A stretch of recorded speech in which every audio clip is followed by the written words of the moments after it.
Bonjour à tous, bonjour à toutes. Alors, je reviens sur ce communiqué de presse du ministère de l'Économie et des Participations en collaboration avec le ministère du Tourisme et de l'Artisanat. Comme vous pouvez le constater, ce communiqué de presse est juste posté derrière mon écran. Il est surprenant déjà dans un premier temps parce qu'il est daté du 27 juillet 2024, alors que nous sommes au 1er juillet 2024. Surprenant parce que venant quand même de deux ministères de l'État gabonais. Donc nous savons tous que le Gabon est classé par la Banque mondiale comme étant un pays à revenus intermédiaires. Un pays est dit à revenus intermédiaires parce qu'en fait, il est considéré comme étant un pays qui a atteint un certain revenu mais reste coincé à ce niveau sans parvenir à augmenter ce revenu. Et pour ce qui est de la situation du Gabon, on voit bien qu'on est à ce stade parce que la lecture de l'économie du pays démontre que voilà, on a une économie dégradée avec une dette galopante, le taux de chômage important, un taux de chômage important. Le panier de la ménagère est insignifiant. L'accès aux besoins de première nécessité de la majorité de la population n'est pas garanti, voire cet accès est inexistant.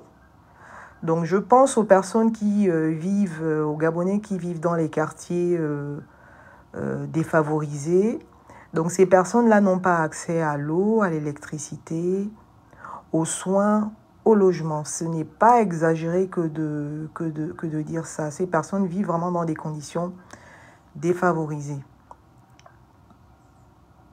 L'économie gabonaise est dite une économie de rente parce qu'elle est essentiellement basée sur la vente des ressources de matières premières sans transformation. Donc je pense ici au pétrole, à l'uranium, au bois, au manganèse. Donc pour arriver justement à décoller notre économie, pour arriver à développer notre économie, je pense qu'il faut diversifier, il faut la diversifier, il faut encourager le secteur entrepreneurial. Donc encourager la création d'entreprises, encourager les entreprises déjà créées à se développer et à s'accroître. Donc la promotion du secteur entrepreneurial passe bien entendu par la formation. Donc former les personnes qui désirent se lancer dans ce secteur-là. La promotion de ce secteur-là passe aussi par l'adoption de mesures très fortes pour faciliter la création d'entreprises et avec une fiscalité, la mise en place d'une fiscalité encourageante. Donc par fiscalité, il faut entendre par là donc l'ensemble des impôts et taxes récoltés par l'État. Donc ces taxes-là et ces impôts constituent en fait les recettes de l'État. Donc l'État doit être en même de redistribuer une partie de ces recettes pour encourager le secteur entrepreneurial. Donc c'est ce que vient faire, mais je pense maladroitement, je vais m'expliquer, ce communiqué de presse daté du 27 juillet 2024 du ministère de l'Économie et des Participations, et ce en collaboration avec le ministère du Tourisme et de l'Artisanat. Donc, les motivations les mesures qui sont prises, parce qu'en fait, en réalité, il s'agit d'un avantage fiscal attribué à certaines entreprises. Je reviendrai là-dessus. Donc, le communiqué vient nous dire que les motivations de cette mesure sont la Covid et d'autres choses en fait qui ne sont pas clairement indiquées. Donc moi je suis surprise parce que la Covid est une pandémie mondiale qui a plus sévi en Occident, en Europe, avec un taux record de personnes touchées et des décès. En Afrique, notamment le Gabon, on n'a pas été particulièrement touché par rapport au nombre de la population, il faut dire les choses. De là à justifier une telle mesure par la pandémie de la Covid, c'est un peu surprenant. C'est vrai qu'en France, il y a quelques cas de la Covid qui revient, mais c'est pas généralisé. Donc, motiver une telle mesure par la Covid, voilà, je reviens, c'est un peu surprenant. Mais bon, qu'à cela ne tienne. Quoi qu'il en soit, je pense que cette mesure, cet avantage fiscal est motivé plus par le couvre-feu. Parce que le couvre-feu au Gabon est une mesure actuelle. Il y a toujours un couvre-feu, donc qui commence de 2h à 5h du matin. Ce qui fragilise, bien entendu, donc le secteur, les entreprises qui travaillent la nuit. Voilà. Donc concrètement, ce communiqué vient nous dire que ces entreprises-là qui travaillent la nuit, ces entreprises donc du secteur de la nuit, peuvent bénéficier d'un avantage fiscal sous conditions. Donc sont concernées donc par cet avantage fiscal déjà toutes les entreprises du secteur de la nuit, notamment les restaurants, les bars, les boîtes de nuit, les hôtels. Sont également concernés par cet avantage fiscal toutes les dettes fiscales qui sont dues ou les dettes fiscales qui sont dues à partir du 30 avril 2024. Ce qui veut dire que la dette fiscale née avant le 30 avril 2024 n'est pas concernée par cette mesure. Donc, ce sont les dettes qui sont nées après le 30 avril, donc ou à compter du 30 avril 2024 pour les entreprises concernées. Donc, en quoi consiste l'avantage fiscal? Donc, ces entreprises-là peuvent bénéficier donc d'un effacement total de leurs dettes à hauteur de 30 millions de francs. Voilà. Donc, à hauteur de 30 millions de francs CFA, la dette est intégralement effacée. Par contre, pour les entreprises qui ont une dette supérieure à 30 millions de francs CFA, l'effacement de cette dette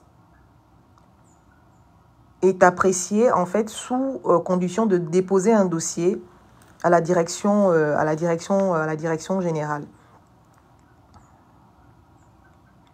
Autre avantage fiscal, c'est-à-dire que ces mêmes entreprises-là qui ont réglé leurs dettes, donc qui doivent rien à l'État, peuvent demander à bénéficier d'un crédit d'impôt correspondant à la somme qu'ils ont réglée. Donc, ce qui veut dire que ce crédit d'impôt, ces entreprises pourront s'en prévaloir sur la dette fiscale, à venir. Alors, je vais vous faire écouter une vidéo qui m'a été envoyée aujourd'hui. Je suis gabonais, je suis Nzebi Mastango de Lebamba. Mon père est Nzebi, ma mère est Sango. Mais oui, je suis une femme. Mon ami là m'a choisi de sauver ça. Mon papa policier. Tu es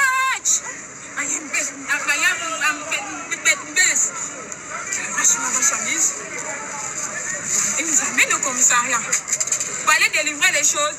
Ça là, il y a 100 000 là. Vous devez arracher comme ça. Très bien. La fois que je vais leur donner 100 000 là. Regardez mon état. Très bien. Comme vous me voyez là, je n'ai pas de situation. Le soutien, c'est moi-même. C'est moi-même le soutien. J'ai droit à travailler quelque chose pour rentrer avec ça pour manger. Bon, ils viennent nous arracher les choses pour dire que et on part de livrer. Pourquoi? Et ils sont payés au 25. Donc ça veut dire qu'après, ils finissent de couvrir leur argent là-bas. C'est nous qu'ils vont venir embêter. Ils veulent prendre le salaire. Donc ils ont un salaire de 25, un salaire de jour. C'est bon. Cela fait déjà 2 mois que nous n'arrivons plus à vendre. Dû aux agents de la police qui viennent nous arracher la marchandise en disant que c'est la vache ambulante. Entre parenthèses, PKW. Nous sommes Gabonais. Nous sommes les enfants du pays. Nous sommes conscients de la situation du pays. C'est de ce commerce que nous arrivons à payer nos maisons, à prendre soin de la famille. Certains parmi nous sont chômeurs, sont sans emploi, etc. Nous demandons de l'aide et des solutions au président de la transition, Brice Clotaire Oligui-Nguema, qui, dans ses discours, met l'accent sur la priorité aux Gabonais. Je vous remercie. Donc voilà, je viens de vous faire écouter une vidéo dans laquelle s'expriment des jeunes Gabonais qui sont sans emploi et qui ont décidé d'œuvrer, de se lancer dans le secteur entrepreneurial. Mais malheureusement pour eux, ils sont dans l'informel, dans la vente ambulante. Donc ce sont des commerçants qui exploitent leur activité du côté des PK. Donc ils sont sans arrêt exposés à la corruption, à la confiscation de leurs marchandises par des agents de l'État qui leur réclament en fait des sommes exorbitantes qu'ils n'ont même pas en réalité. Alors que ces jeunes cherchent tout simplement à s'en sortir. D'un côté, on vient aider des entreprises qu'on paralyse de manière volontaire par des avantages fiscaux au lieu tout simplement de lever le couvre-feu.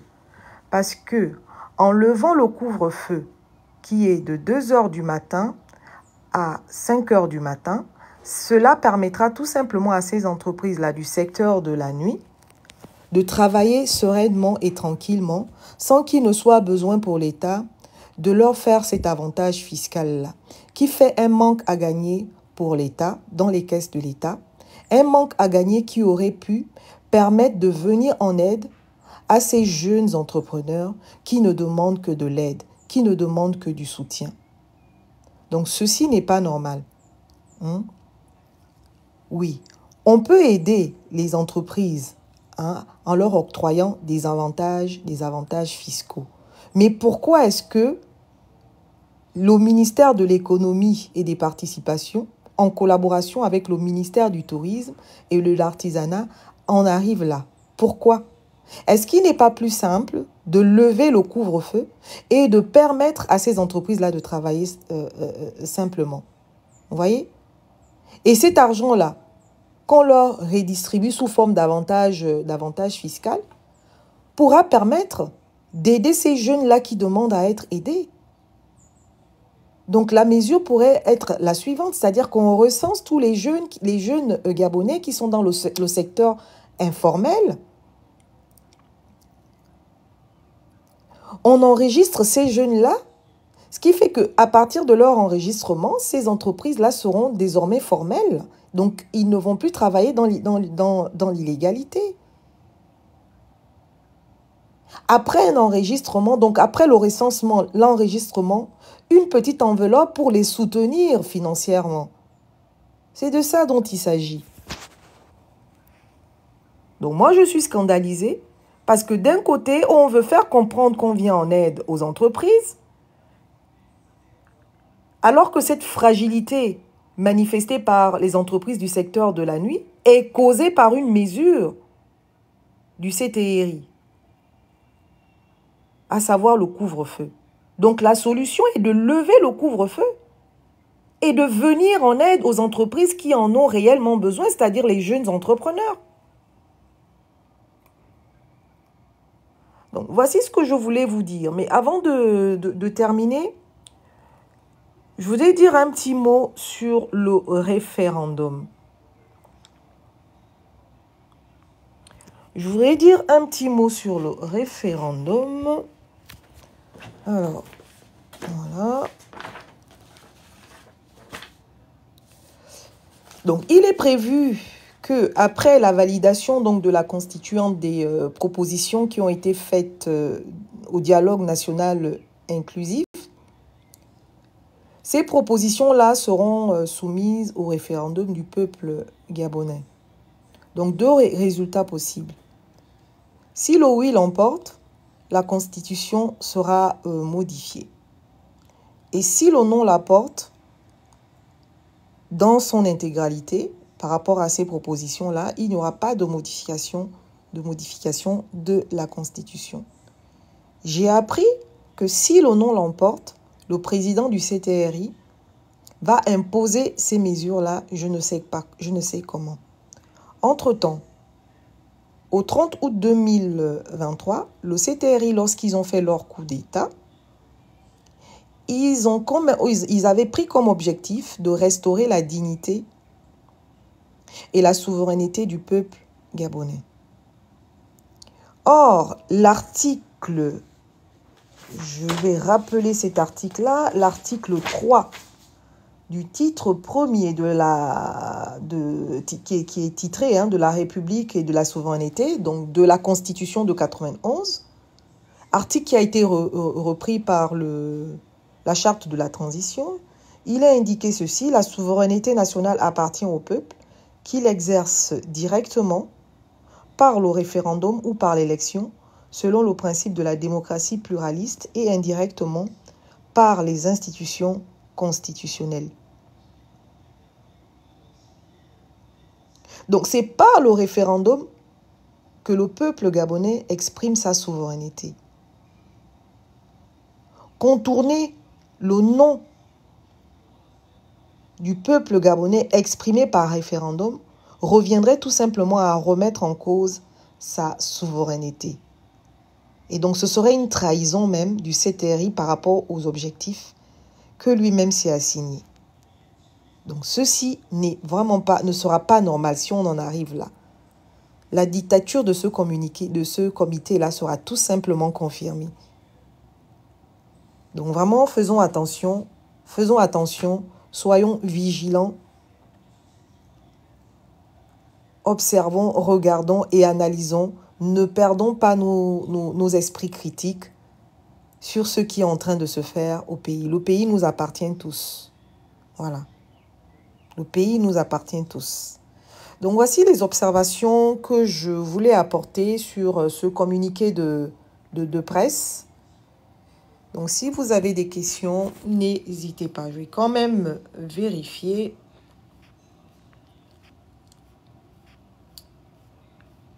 Voilà.